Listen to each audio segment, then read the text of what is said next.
नमस्कार। दिन भर की बड़ी खबरों में आपका स्वागत है। मैं हूं शिवानी। आज की खबरों में बात होगी, बैंक नहीं लूट का अड्डा हो गया है, राहुल ने किया बड़ा खुलासा, घबराई मोदी सरकार की, और भाजपा के पास बहुमत नहीं, नायडू ने भी दिया कच्चा, 24 घंटे में बड़ा उलटफेर की। साथ ही बीजेपी अध्यक्ष चुनने में तकरार के बीच आरएसएस ने मोदी को नागपुर किया तलब की। वहीं मोहनलाल ने गोधरा कांड पर बनाई ऐसी फिल्म, सर से पांव तक तमतमाई बीजेपी की, और लापता हुई स्मृति ईरानी, नहीं चल रहा अता पता, चौंकाने वाली रिपोर्ट की। इसी के साथ आज दिन भर की सभी बड़ी और प्रमुख खबरों को जानेंगे विस्तार से। उससे पहले एक नजर आज की सुर्खियों पर। नागपुर दौरे पर मोहन भागवत से मिलेंगे पीएम मोदी, सुनील आम्बेकर बोले देश हित में होगी चर्चा। भाई भतीजावाद और कुप्रबंधन ने बैंकिंग क्षेत्र को संकट में डाला, राहुल गांधी ने भाजपा पर साधा निशाना। संसद में अहम मुद्दों पर चर्चा को रोक रही सरकार, प्रियंका गांधी का आरोप, विपक्ष की आवाज दबाई जा रही है। बैंकों को लूट का कलेक्शन एजेंट बना रही मोदी सरकार, एटीएम से धन निकासी शुल्क बढ़ने पर खरगे का हमला। एक देश एक चुनाव पर दूसरे धर्म के लोगों को मतदान से दूर रखने की हो रही कोशिश, शिवसेना ने भाजपा पर साधा निशाना। चुनाव हारने के बाद से अमेठी नहीं लौटी स्मृति ईरानी, घर सुना ऑफिस बंद, लोग बोले राहुल की हार से कुछ सीख लेती। जयपुर में तेजाजी मंदिर में मूर्ति तोड़ने पर हंगामा, नारेबाजी कर रहे लोगों को पुलिस ने हटाया, टोंक रोड का जाम खुला, स्थिति कंट्रोल में आई। वक्फ बिल पर ओवैसी ने केंद्र सरकार को घेरा, कहा भाजपा के पास बहुमत नहीं, नीतीश और नायडू पर निर्भर है मोदी सरकार। 10 मिनट की नमाज से सरकारों को हो रही आपत्ति, ईद के दिन सड़कों पर नमाज पढ़ने से रोक पर भड़की कैराना सांसद। आंध्र प्रदेश के सीएम ने वक्फ की जमीनों की सुरक्षा का किया वादा, कहा हमने मुसलमानों के साथ न्याय किया। मुस्लिम लॉ बोर्ड आज विजयवाड़ा में कर रहा प्रदर्शन। कुणाल कामरा की मुश्किलें और बढ़ी, मुंबई पुलिस ने दर्ज की 3 एफआईआर, 31 मार्च तक पेश होने को कहा।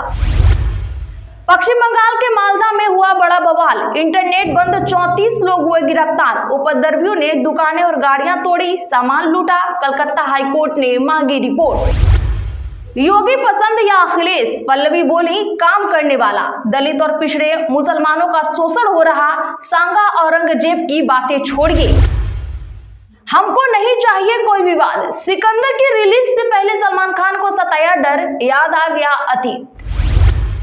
अभी हो चुनाव तो कौन बनेगा तमिलनाडु का सीएम, त्रिभाषा और परिसीमन विवाद के बीच सी वोटर का सर्वे।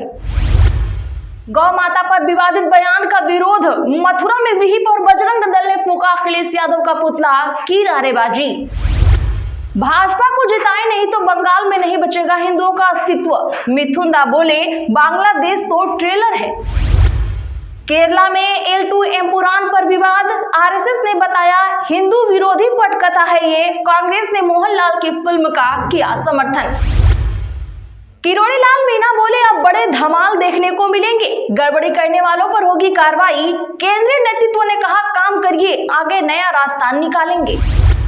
जोई बांग्ला ब्रिगेड पर बांग्लादेश में सिविल वॉर की साजिश का आरोप, शेख हसीना समेत 73 के खिलाफ एफआईआर हुई दर्ज। म्यांमार में भूकंपों में अब तक 1000 लोग मरे, 2400 घायल, आज फिर आया 5.1 तीव्रता का भूकंप, मोदी ने सैन्य सरकार के प्रमुख से की बात। चलिए अब जानते हैं बड़ी और प्रमुख खबरों को विस्तार से। उससे पहले वीडियो को लाइक करें, साथ ही आपसे रिक्वेस्ट, खबरों को आखिर तक जरूर देखें। भाई भतीजावाद और कुप्रबंधन ने बैंकिंग क्षेत्र को संकट में डाला, राहुल गांधी ने भाजपा पर साधा निशाना। बता दें कि आज कांग्रेस सांसद और लोकसभा में विपक्ष के नेता राहुल गांधी ने एक निजी बैंक के कुछ कर्मचारियों से मुलाकात की। मुलाकात के बाद उन्होंने भाजपा पर बैंकिंग क्षेत्र को संकट में डालने जैसा गंभीर आरोप लगाया। उन्होंने कहा कि भाजपा सरकार के भाई भतीजावाद और नियामक कुप्रबंधन ने भारत के बैंकिंग क्षेत्र को संकट में डाल दिया है, जिसके चलते जूनियर कर्मचारियों को तनाव और तनावपूर्ण कार्य स्थिति का सामना करना पड़ रहा है।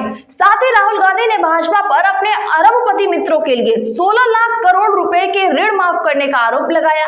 उन्होंने कहा कि इस आर्थिक कुप्रबंधन की कीमत हजारों ईमानदार कामकाजी पेशेवरों को चुकानी पड़ रही है। उन्होंने आईसीआईसीआई बैंक के पूर्व कर्मचारियों के प्रतिनिधिमंडल के साथ अपनी बैठक का एक वीडियो भी साझा किया, जिसमें कर्मचारी बता रहे थे कि बैंक में कुप्रबंधन के कारण उन्हें नुकसान उठाना पड़ा है।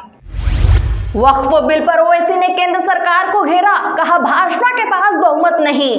बता दें कि आज ऑल इंडिया मजलिस इत्तेहादुल मुस्लिमीन के प्रमुख असदुद्दीन ओवैसी ने वक्फ संशोधन विधेयक को लेकर मोदी सरकार को घेरा है।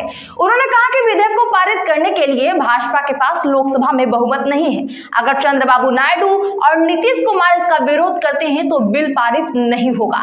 ओवैसी ने कहा कि पीएम नरेंद्र मोदी चंद्रबाबू नायडू और नीतीश कुमार की बैसाखी पर निर्भर है। वहीं केंद्रीय गृह मंत्री अमित शाह वक्फ बिल को लेकर देश में झूठ फैला रहे हैं। अमित शाह भारत सरकार के गृह मंत्री हैं और उनका बयान इस बात का सबूत है कि आप एक असंवैधानिक कानून बनाने की कोशिश कर रहे हैं जिसे अदालत में चुनौती दी जा सकती है। यह संविधान के अनुच्छेदों का उल्लंघन है और इससे पूरे देश के वक्फ को नुकसान होगा।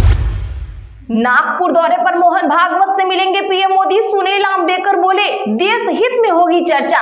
जी हां, प्रधानमंत्री नरेंद्र मोदी नागपुर दौरे पर जाने वाले हैं, जिसे लेकर शहर में तैयारी तेज हो चुकी है। संभावना है कि पीएम मोदी अपने नागपुर दौरे पर आरएसएस प्रमुख मोहन भागवत से मुलाकात करने वाले हैं। इस मुलाकात को लेकर आरएसएस के अखिल भारतीय प्रचार प्रमुख सुनील अंबेकर ने अपना बयान जारी किया है। उन्होंने कहा कि जब भी आरएसएस प्रमुख मोहन भागवत और पीएम नरेंद्र मोदी मिलते हैं तो वे देश और आरएसएस के बेहतर कार्यों पर चर्चा करते हैं। बता दें कि प्रधानमंत्री मोदी 30 मार्च को महाराष्ट्र के नागपुर का दौरा करेंगे। सुनील अंबेकर ने कहा कि यह बात करते हैं कि संगठन के कार्यों को कैसे आगे बढ़ाया जाए और उसमें सुधार कैसे किया जाए।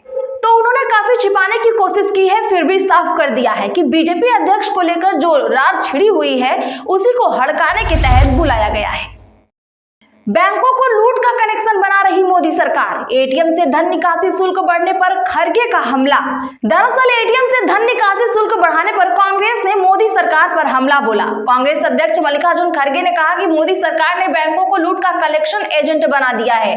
बैंकों की ओर से लगाए गए शुल्कों को सूची साझा करते हुए खड़गे ने कहा कि दर्दनाक मूल्य वृद्धि और बेलगाम लूट भाजपा का मंत्र है। खड़गे ने एक्स पर लिखा कि दुर्भाग्यवश मोदी सरकार ने हमारे बैंकों को कलेक्शन एजेंट बना दिया है। एटीएम से पैसे निकालने का शुल्क महंगा होगा, बैंक लूटने वाले कलेक्शन एजेंट बनकर रह गए हैं। मोदी सरकार ने 2018 से 2024 के बीच बचत खातों और जनधन खातों से न्यूनतम शेष राशि न रखने के कारण कम से कम 43,500 करोड़ रुपए निकाले हैं।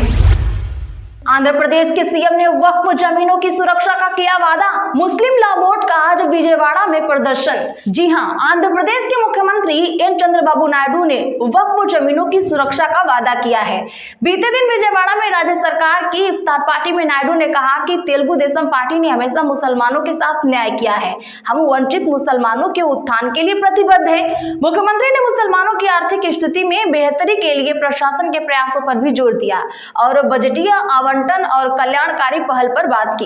उन्होंने कहा कि उनकी सरकार ने अल्पसंख्यक समुदायों के उत्थान के लिए 2025-26 के बजट में 5300 करोड़ रुपए आवंटित किए हैं। वक्फ संशोधन बिल के खिलाफ all India Muslim personal law board आज आंध्र प्रदेश के विजयवाड़ा में प्रदर्शन कर रही है। A2M पुराण पर विवाद, आरएसएस ने बताई हिंदू विरोधी पटकथा, कांग्रेस ने इस फिल्म का किया समर्थन। जी हां, सुपरस्टार मोहनलाल और पृथ्वीराज सुकुमारन की फिल्म A2M पुराण को लेकर विवाद खड़ा हो गया है।